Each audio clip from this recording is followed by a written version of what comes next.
77번째 조선의 수치제도에 대해서 보도록 하겠습니다. 세금을 걷는 제도라고 그러는 거죠. 기본적으로 큰 세금을 걷는다 그랬죠. 수치제도의 종류는 조세, 공납, 여기 있다 그랬습니다. 기본적으로 각 시대별로 수치제도는 조세가 있고 공납이 있고 여기 있다 그랬습니다.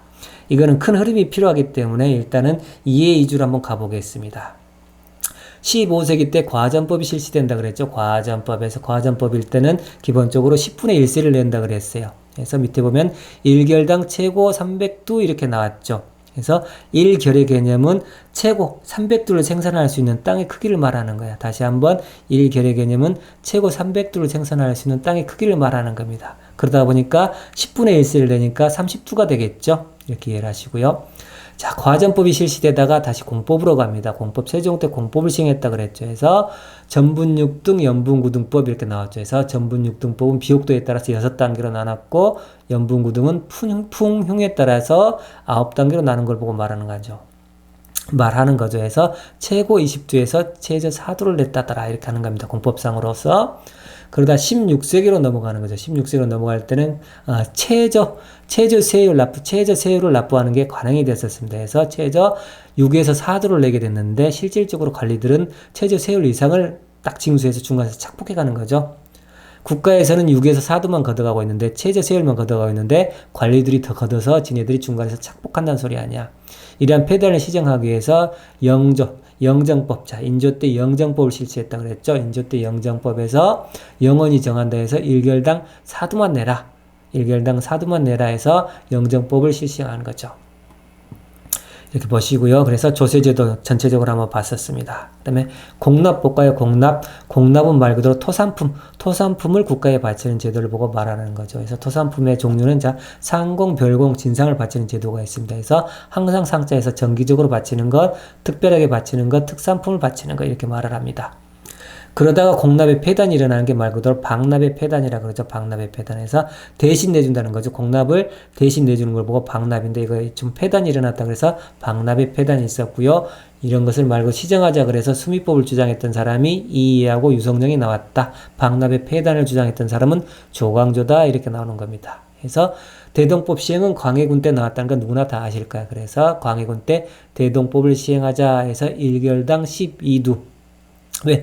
공납은 호 단위로 냈었잖아. 호 단위로. 가가 호 단위로 냈었는데 대동법은 이제 토지 가지고 있는 사람한테 부과를 하는 거야. 그래서 토지 가지고 있는 사람, 호 단위가 아니라 토지를 가지고 있는 사람들에서 1결당 12두를 내라. 그래서 미포존으로 납부해도 된다. 그래서 이게 광해군 때 시행된 대동법이지. 그래서 요거는 지주들, 땅을 가지고 있는 지주들의 반발에 따라서 100년간 시행에 있어서 전체적으로 100년이 걸렸다 그런다 그랬죠. 그래서 시행 결과로 공인들이 활동을 했었고 상품 경제가 발달하더라 해서 공납, 대동법의 시행은 굉장히 중요한 상품 경제를 가져왔다 그랬었죠. 자, 역을 보겠습니다. 역에는 요역이라는 것 보고 가서 몸으로 때우는 거 요역, 그 다음에 군역은 병역 의무를 하는 것 군역이라 그랬었죠. 그래서 몸으로 때우는 것 노동, 그 다음에 병역 의무 이렇게 한다 그랬습니다. 근데 200년 동안 전쟁이 없어. 조선전기 때 나라를 세우고 나서 1392년에 나라를 세웠잖아. 그래서 1592년엔 임난이 일어날 때까지 200년 동안 전쟁이 없어. 그러다 보니까 군인들이 전부 다 노동을 하고 있어. 군역의 요역화의 현상이 일어난다 그랬죠. 군인들이 군대 가서 노동을 하고 있다더라 해서 군역의 요역화 이런 현상이 일어나더라 이렇게 봅니다.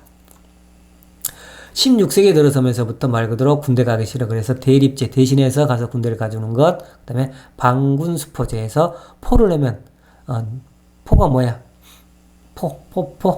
옷감을 내면은 말 그대로 군대를 면해준다는 거죠. 그래서 방군수포제가 이거 불법입니다. 그래서 대빵 불법 이렇게 외우거든요. 그래서 불법이었는데 요거를 중정 때 군적수포제를 해서 1년에 두 필만 내면 1년에 2필만 내면 포 2필만 내면 군적을 면해주겠다는 거죠. 군역을 면해주겠다는 거지 않습니까?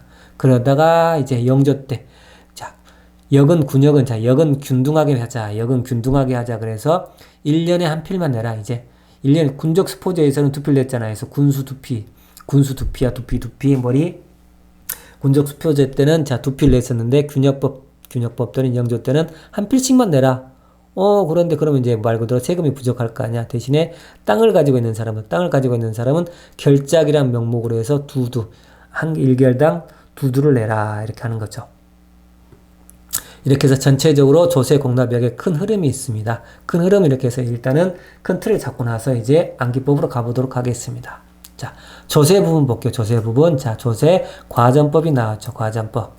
과전법, 원래 과전법 아까 전에 토지제도에서 나왔었는데, 그렇죠. 이 전 시간에 토지제도에서도 나왔는데, 이 수치제도에서도 또 나오네. 그래서 과전법은 두 가지 측면으로 보시면 돼요. 그래서 토지제도 말 그대로 국가에서 월급을 주는 제도라는 측면하고, 그 다음에 국가에서 수치제도, 말 그대로 세금을 걷어가잖아. 그죠. 세금을 걷어가는 제도, 두 가지 측면에서 같이 바라보는 겁니다. 보시고요. 그 다음에 15세기 세종 때 공법이 시행된다 그랬죠. 공법에서 전분육등법, 연분구등법 이렇게 시행한다 그랬었습니다. 여기서 외우셔야 될 것 보자. 전요옥 수척. 그래서 전요옥이 누군지 아시죠? 전요옥. 자, 우리 정치가의 전요옥이란 분 계시죠? 그래서 전요옥이란 분이 수척해 보이시네. 아우, 그분 정치가 그분 아니야. 자, 전요옥이란 사람이 수척해 보이네. 이렇게 하시는 겁니다. 그래서 전요옥에서 전분육등법이죠. 전분육등법은 토지 비옥도에 따라서, 땅의 비옥도에 따라서 6단계로 나눴다는 거 아니야. 이때 사용됐던 토지측량법은 수등이척법을 사용했다고 그랬습니다. 수등이척법에서 자척자잖아. 자척자거든 해서 자가 달라. 사용하는 자가 다르다 해서 다른 자를 사용했다 그래서 수등이척법 이렇게 말을 합니다. 그래서 전등육부법상에서는 전등육등법을 시행했을 때는 수등이척법이란 토지측량법을 사용했다더라 해서 이것까지 같이 알아두시기 바랍니다. 그 다음에 영구풍순회. 그렇죠. 영구풍순회. 영구 같은 사람을 보면은 고추가 서는가 봐 해서 영구풍순회 이렇게 말을 하는 겁니다. 그래서 연분구등법은 말 그대로 풍흉에 따라서 구등급으로 나눴다는 거죠. 영구풍에서 풍흉에 따라서 9단계로 나눴다 이렇게 말을 합니다. 여기서 세금 계산하는 방법이 따끔 시험에 나왔었죠. 세금 계산하는 방법 보면은 봅시다. 자영농 A는 2등급 토지 10개를, 그 다음에 소장농 A는 1등급 토지 10개를 농사 지었을 때, 자, 중하년에 국가에 내야 할 조세는 얼마냐? 이렇게 나오는 겁니다. 그래서 우리 계산하실 때, 기본적으로 계산하실 때 이 등급이 나올 거야, 등급. 등급이 나오는 건 진짜 1등급, 2등급 이런 거 나온 거 있죠? 이거는 말 그대로 허수야. 이거는 신경 쓰지 마. 앞으로 이건 그냥 계산은 방법만 하는 거니까 요거는 신경 쓰지 말자. 요건 버려버리세요. 버려버리고 토지 몇 개인지 먼저 보시게 되는 겁니다. 그래서 토지 10개월이죠. 10개월. 1등급 토지도 10개월이고 10개월이 나옵니다. 그래서 10개월에 대해서 세금이 얼마인지를 일단 보시는 거예요. 10개월이고요. 그 다음에 중하년이잖아. 중하년이니까 여기서 보게 되겠습니다. 9단계로 나온다 그랬죠. 그래서 중하년에 10두죠. 그래서 10 곱하기 10 하는 거죠. 10개월에 대해서 중하년 10두를 내는 거예요. 그래서 10 곱하기 10이니까 100개죠. 100두가 되는 거죠. 100두. 그러면은 자, 자영농이 있고 소장농 A가 있죠. 그래서 자영농은 당연히 국가에 세금을 내야 되잖아. 국가에 내야 될 세금이잖아. 국가에 내야 될 조세는 그러니까 자영농 A는 국가에 조세 100두를 내야겠죠. 10 곱하기 10 그렇게 하면 된다 그랬죠. 그러면 소장농은 국가에 내지를 않습니다. 소장농은 자기 지주한테 내잖아. 그죠? 지주한테 내기 때문에 소장농은 내지를 않아. 그래서 자영농 A만 국가에 100두를 내면 되겠습니다. 중요한 것 앞에 등급으로 나온 거 2등급, 1등급 이거는 허수다. 그래서 이거는 신경 쓰지 말고 이 결수에 따라서 결수하고 그다음에 중하년이냐 이렇게 풍흉에 따라서 9등급으로 나누는 것 요걸 가지고 바로 곱해버리면 된다고 그랬습니다. 그렇게 해서 문제를 푸시고요. 자, 봅시다. 그 다음에 영정법 들어가겠습니다. 영정법에서 영정의 인사 이렇게 나옵니다. 영정법에서 영정의 인사에서 영정법이 인조 때 실시됐다는 것. 그 다음에 자, 토지 1결당 4두로 전세를 고정해줬다는 거에서 영정의 인사 이렇게 하는 거고요. 이렇게 하다 보니까 영정의 인사 1결당 4두로 고정해줬다 그랬죠. 그래서 전세를 말 그대로 정액화 시켜줬다. 그래서 전세의 정액화 이렇게 하는 겁니다. 동일효 나왔죠. 동일효에서 영정법을 실시됐을 때부터 영정법이 시행하고 나서부터 영정법이 시행되면서부터 양척동일법, 토지 측량 방법은 양척동일법을 실시됐다 이렇게 보시면 되겠습니다. 그래서 동일효에서 양척동일법 효종 때 인조 다음에 바로 효종이잖아. 그래서 양척동일법은 효종 때부터 시행됐는데 영정법이 시행되면서부터 토지 측량 방법은 양척동일법으로 시행됐다더라 이렇게 보시면 되겠습니다. 그래서 동일효에서 양척동일법은 효종 이렇게 보시면 되겠습니다. 이렇게 두 개를 연결시켜서 보시라는 겁니다. 그래서 두 가지 외워두세요. 영정의 인사하는 거는 살아있을 때 인사하는 거 똑같다 해서 동일효에서 영정의 인사, 영정법은 자 인조 때 1결당 4두 하고요. 양척동일법이고 효종 때 실시되었다 이렇게 외우시는 겁니다.